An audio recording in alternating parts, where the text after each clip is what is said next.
大家好，我是英国老妈。Welcome to the video where I am answering your questions about life from my perspective as a British mum. And we've had a question in.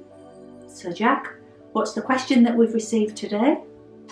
Hi Mum, so our question is from a subscriber on Bilibili, and they ask, the UK is facing the second wave of the coronavirus.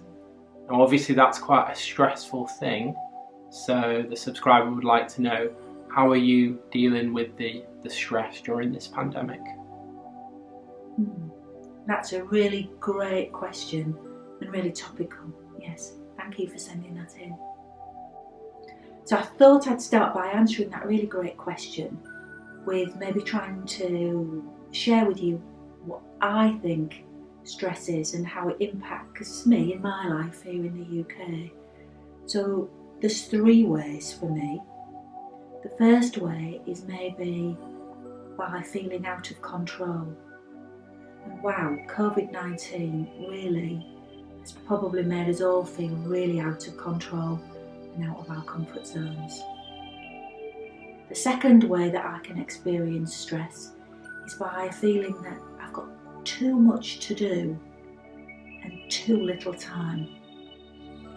And I feel that regularly. I'm sure you do too. And then the third way that I think we can all feel stress is just that the demands of the task, what we're being asked to do, is just asking too much of us and maybe feeling overwhelmed and underskilled. Yeah, so those are the three ways that maybe I feel stressed. The World Health Organization defines stress as being the epidemic of the 21st century. So I'm guessing that means that across the globe, whether you're in China or the UK, we all understand and experience stress. So to answer the question directly, how am I coping with the stress of what might be, what probably is a second wave of COVID-19 in the UK? So really that feels like it's something that's totally out of my control, that I can't have an impact on, and how am I dealing with that?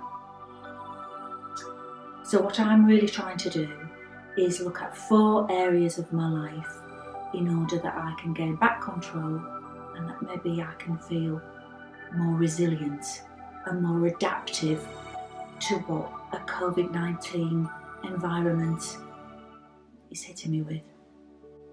So the 4 areas that I'm trying to take a look at and make changes in is my physical health, being healthier, what I can do there, my emotional well-being health, and again, what can I do to take control of how I'm feeling, and self-care, being kinder to myself, looking after myself more.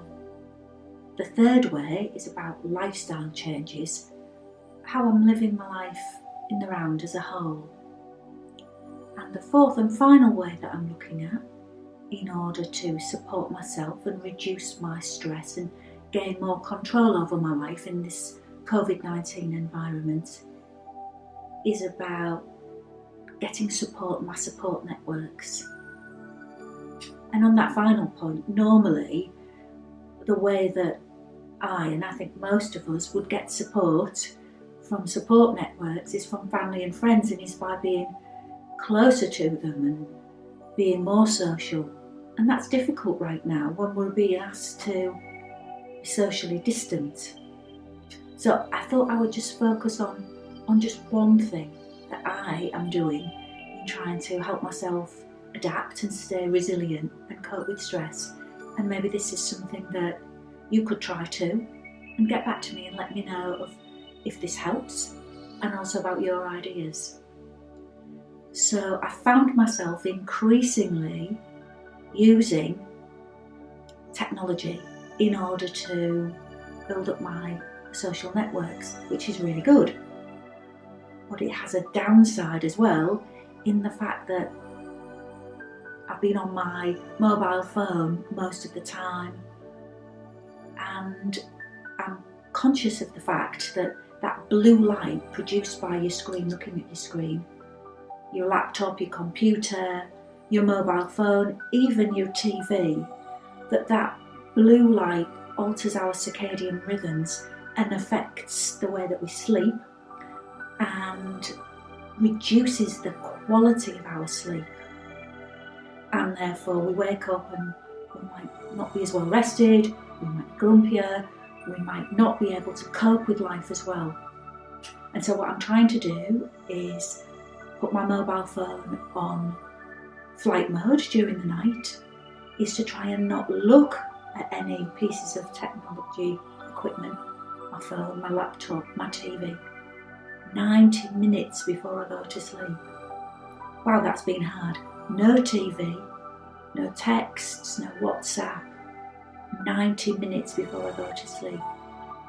And I'm trying to make sure that during the day that I give myself really good boundaries about when I'm using technology, and I'm trying to put my phone down and go for maybe at least an hour, maybe over lunchtime, and not look at my phone, not look at my emails, to try and give myself a little bit of a break from it. So those are just some of the things that I'm doing to try and cope with reducing my stress and also gaining control over those things that I have control, that are in my sphere of influence. I can't really control COVID-19 globally, but I can do things to get control back for myself. So I hope that's been helpful, and if you've got any suggestions or tips or feedback on the content of the video today, then get back to me and let me know. So thank you for watching the video. I hope you've enjoyed it. If you've got any questions for me or any queries or any feedback, I'd be happy to take your messages on Sigua, Bilibili or YouTube. I look forward to hearing from you, and I'll video back an answer at the weekend. 一键三连